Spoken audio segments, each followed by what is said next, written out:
Jagalah anak kita dengan doa, jangan putus doa selain komunikasi.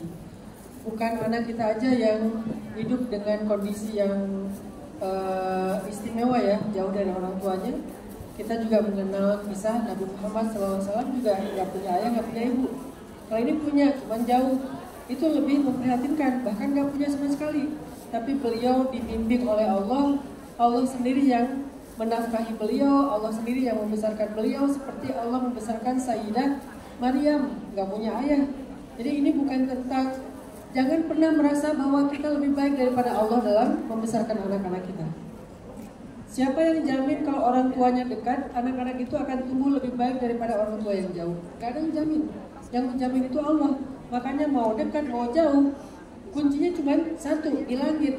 Gimana cara Allah menjaga dan membesarkan dia? Maka minta sama Allah. Allah di Hong Kong sama Allah di Indonesia sama. Apa kata kuncinya? Allah di Hong Kong dengan Allah di Indonesia sama. Jadi kalau di Indonesia Allah yang mendidik mereka, di Hong Kong juga sama. Jadi nggak ada bedanya. Kita mau di Indonesia, kita mau di Hong Kong, yang mendidik anak-anak kita itu Allah Subhanahu Wa Taala. Oke, karena ini pertanyaannya banyak sekali, mungkin jawabannya singkat-singkat aja ya. Mudah-mudahan bisa mewakili. Ini pertanyaan pertama. Assalamualaikum, waalaikumsalam. Saya sudah menjalani komitmen dengan laki-laki yang baik selama 2 tahun. Namun kita masih belum siap tentang finansial untuk sampai ke jenjang pernikahan. Tiba-tiba ada seorang laki-laki yang insya Allah soleh yang ingin menikahi saya sekarang. Jadi ceritanya cinta segitiga.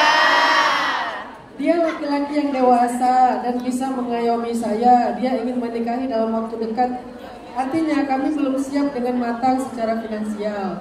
Saya berpikir apakah dia seorang yang datang untuk membimbing saya atau justru dia menjadi ujian bagi saya. Saya harus pilih yang mana, Ustaz?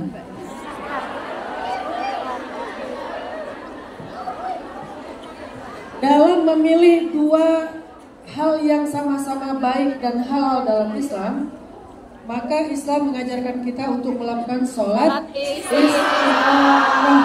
Sholat istikharah itu bukan sekali, berkali-kali. Minta Allah SWT yang memberikan isyarat harus memilih yang mana. Setelah melakukan istikharah berkali-kali, baru kemudian yang kedua istifta, minta fatwa mana yang halal, mana yang haram. Setelah istifta, istisyarah, minta nasihat dari orang yang berpengalaman, orang tua, guru, sahabat. Minta dari orang yang berpengalaman di antara 2 pilihan yang sama-sama baik ini. Yang satu orangnya dewasa, umurnya lebih tua daripada kita. Yang satu orangnya mungkin sebaya tapi orangnya lebih asik. Maka minta pendapat dan nasihat dari orang yang lebih berpengalaman. Istikharah. Ini pertanyaan kok ada gambar saya. Wih, saya lebih muda di sini ya. Makasih yang udah ngirim lukisan. Jangan-jangan dia selama dengar taklim ngelukis ya? Istikharah, istifta, istisyarah. Meminta pendapat Allah, meminta pendapat ulama, dan meminta pendapat orang bijak. Itu cara memilih. 3 itu lakukan, insya Allah gak akan salah pilih. Yang kedua, Ustadz, gimana caranya supaya ikhlas saat melihat mantan yang menyakiti kita? Ternyata sekarang hidupnya bahagia, sedangkan kita di sini masih trauma mental. Apa yang harus saya lakukan, Ustadz? Kok gak adil ya? Tahu nggak caranya gimana? Blok.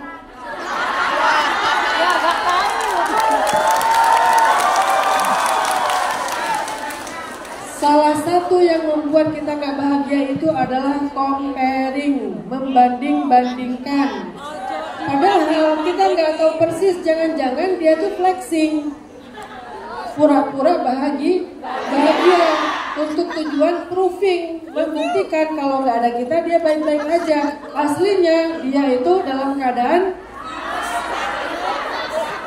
Jadi stop comparing, stop membanding-bandingkan. Jangan follow lagi, unfollow di akun pertama, akun kedua, akun ketiga, semua akun. Nah. Karena yang terjadi, akun pertama unfollow, akun kedua masih ngintip. Loh,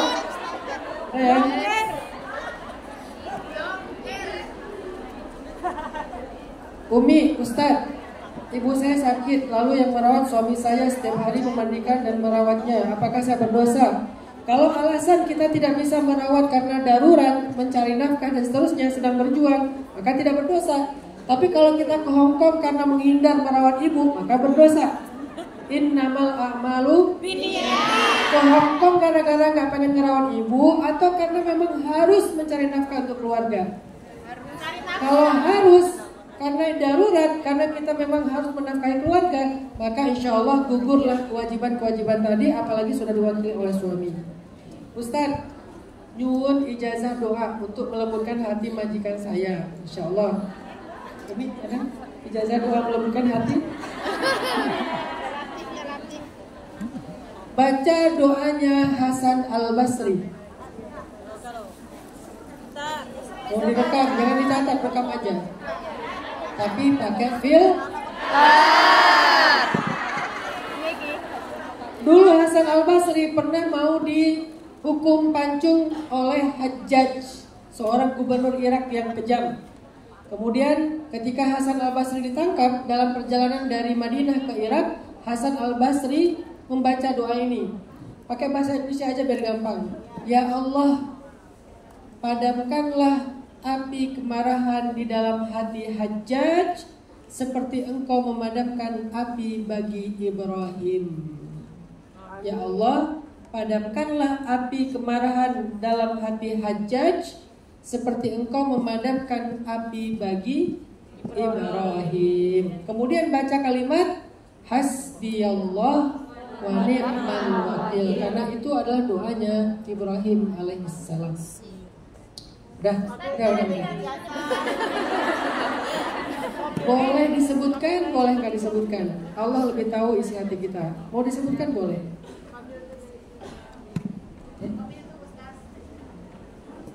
Oh, Ustadz Umi, saya ingin bertanya, dosakah saya durhakakah saya sebagai anak yang membenci ayah kandung saya sendiri? Terima kasih.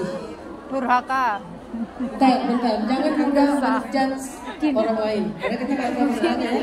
Tergantung apa penyebab kita benci. Karena selain anak bisa durhaka kepada orang tua, dalam Islam orang tua juga bisa durhaka kepada anak. Saya pernah menangani nggak satu kasus, lebih dari satu kasus, ayah yang menodai anaknya, yang merusak putrinya lahir dan batin.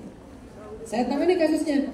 Yang terbaru ini anak umur 10 tahun, dia sudah dirusak lahir dan batin oleh ayahnya sampai terindikasi HIV. Kalau kasusnya kayak gini, apa nggak pantas anaknya membenci orang tuanya? Pantas dong. Makanya saya nggak mau menghakimi seseorang hanya dari pertanyaan. Tergantung masalahnya. Kalau masalahnya adalah kezaliman, kalau masalahnya adalah penganiayaan, kalau masalahnya adalah keburukan-keburukan yang melanggar maqasid syariah, harga diri, kehormatan, nyawa, agama, dan seterusnya, maka wajar kalau seorang anak muncul rasa benci kepada Allah Subhanahu, kepada orang tua. Kepada orang tua. Tapi kalau alasannya kayak cuman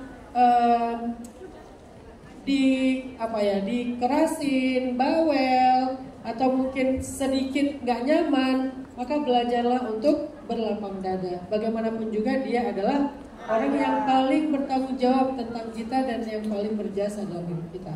Tergantung masalahnya. Dulu di zaman Umar ada seorang ayah yang ngadu tentang anaknya. Ayah ini bilang gini, anak saya nggak mau ketemu saya, wahai Amirul Mukminin. Apakah dia durhaka? Kemudian Umar memanggil anaknya, panggil anaknya ke sini. Ditanya, kan nggak bisa lah dalam Islam langsung menghakimi ya. Tanya dulu, kenapa kamu nggak mau ketemu ayahmu? Kata dia, ayah saya itu melakukan 3 kesalahan kepada saya, Umar.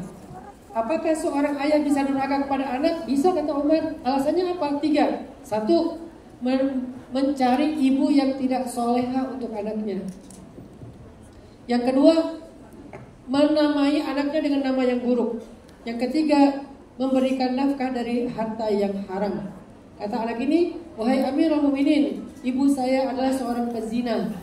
Saya diberi nama-nama yang sangat buruk artinya, dan saya dikasih harta dari harta yang haram.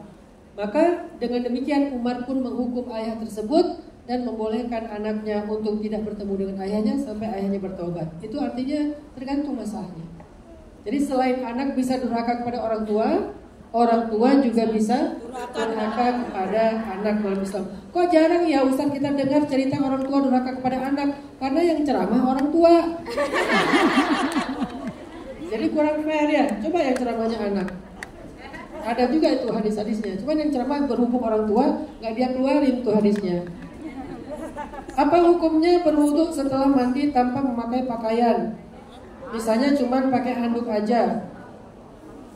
Tidak ada syarat menutup aurat ketika berwudu. Itu bukan syarat sah wudu. Itu adab berwudu. Bukan syarat sah tapi adab berwudu. Tidak membatalkan wudu, tapi kalau lebih baik lagi lebih sempurna maka itu lebih utama. Tapi bukan syarat sahnya wudu. Minta doa Ustaz buat anak saya yang sedang di rumah sakit. Namanya Muhammad Atta Faris Nailun Nizam. Insya Allah yang doa nanti kita bacakan di terakhir ya. Kalau di sini dulu ini doa di sini. Nama saya hamba Allah. Ya kalau gitu ngapain disebut? Nama saya udah langsung aja. Nama saya hamba Allah. Nah saya siapa? Izin bertanya. Bagaimana menjadi wanita pemaaf, tidak mudah mendendam, dan amalan apa yang harus dilakukan? Terima kasih. Nah, ini karena wanita yang jawab. Silakan Umi. Singkat saja 1 menit. Bagaimana cara menjadi wanita yang pemaaf dan tidak pendendam? Harus ikhlas. 1 menit gimana cara menjawabnya?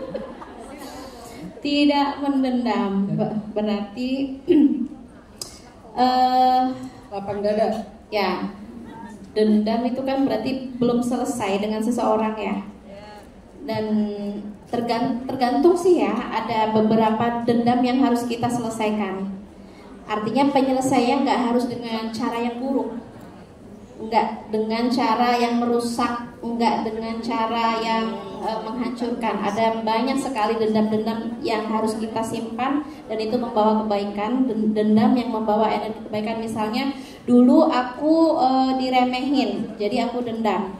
Sekarang aku harus buktikan aku bukan manusia yang layak diremehkan. Artinya secara keilmuan, secara skill, secara finansial kita bisa naik level untuk membalaskan dendam, tapi bukan dengan cara menghancurkan. Itu sih sebenarnya. Jadi nggak apa-apa, dendam aja. Tapi reaksi atau respon dendam kita adalah reaksi yang positif, bukan merusak, justru jadi katalis. Katalis itu supaya kita bisa lebih baik dan tidak diperlakukan dengan cara yang sama. Jadi dendam aja, nggak apa-apa.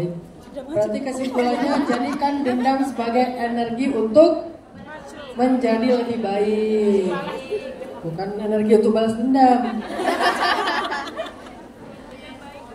Kalau saya sederhana sih, nih kalau versi saya, kalau kita pernah disakiti orang, kita berarti punya kesempatan untuk doanya tidak dihijab. Karena kan orang yang terzalimi doanya tidak dihijab.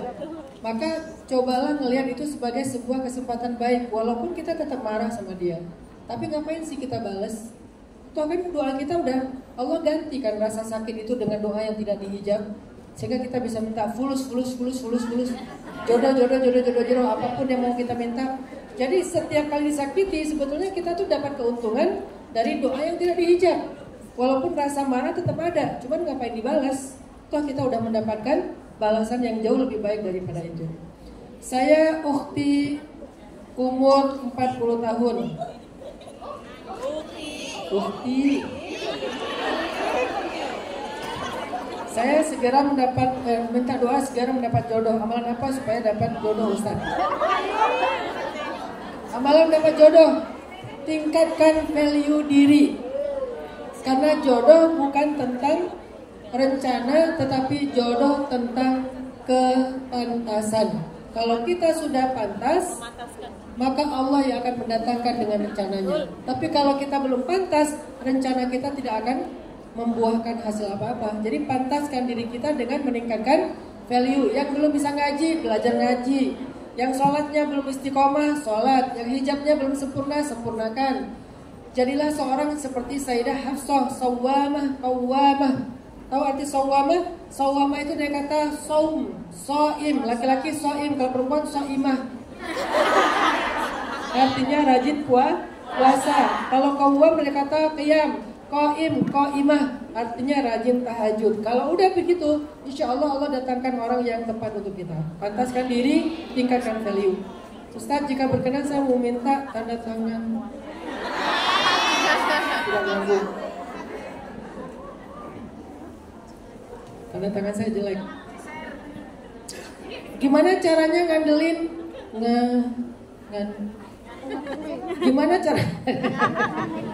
Gimana caranya ngendaliin iman yang lagi naik turun? Terus amalan apa yang paling baik? Iman memang naik turun, kata Nabi, sa'atan fasa'atan. Maka cara supaya iman itu bisa lebih stabil, ketika lagi naik, polin aja. Ketika lagi naik, polin apa yang pengen dilakukan dalam amal soleh, lakukan.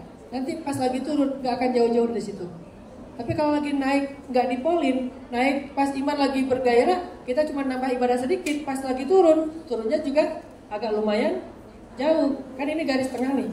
Iman lagi naik, polin aja ibadah yang banyak. Nanti pas turunnya masih sedikit.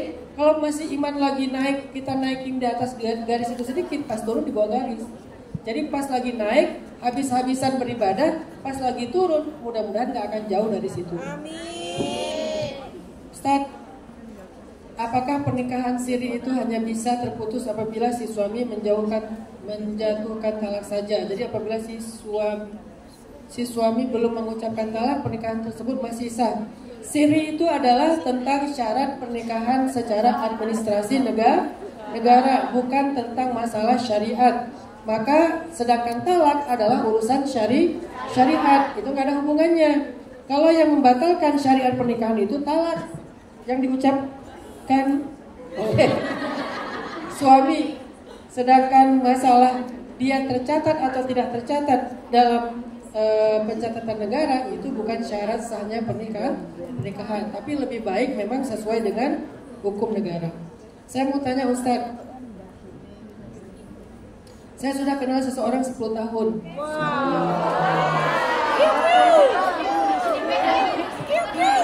Dia pernah ngajakin menikahi saya, tapi saya belum siap. Kenapa di saat saya belum siap untuk di jenjang pernikahan, ujian saya tidak berhenti. Saya telah kehilangan bapak saya, kemudian bagaimana saya? Saya nggak tahu, intinya adalah belum siap. Tadi udah dijawab ya, tingkatkan value di diri. Saya mau tanya, gimana caranya untuk mengetuk pintu taubat dari Allah, istighfar? Ustaz, apakah ada batasan untuk mengidolakan BTS?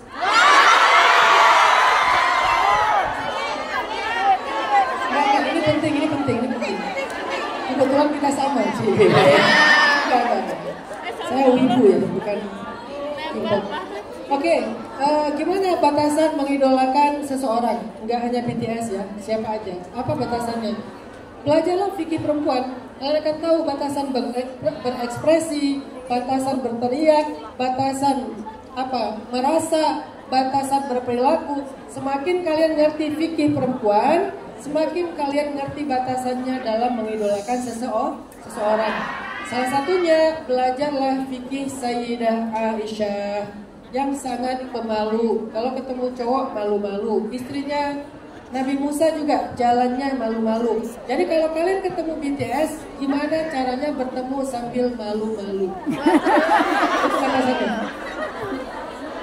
Paling gampang, perempuan itu mahkotanya adalah sifat malu. Makin besar rasa malunya, makin ratu dia di mata Allah SWT. Ingin bercerita, aduh panjang ini cerita.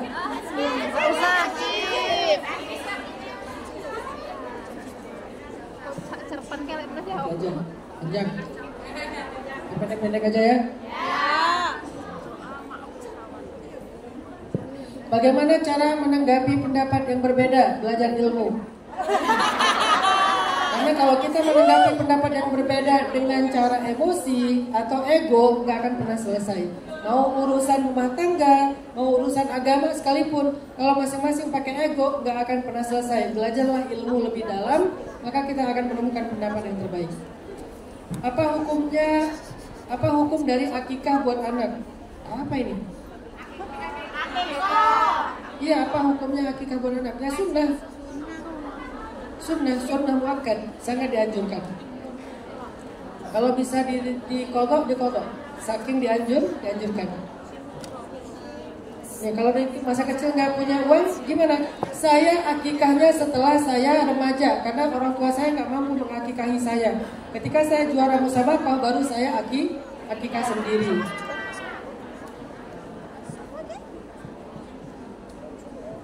Jika seorang perempuan dan laki-laki sudah menikah, maka doa yang paling cepat diijabah itu doa ibu, anaknya, doa istri atau suaminya.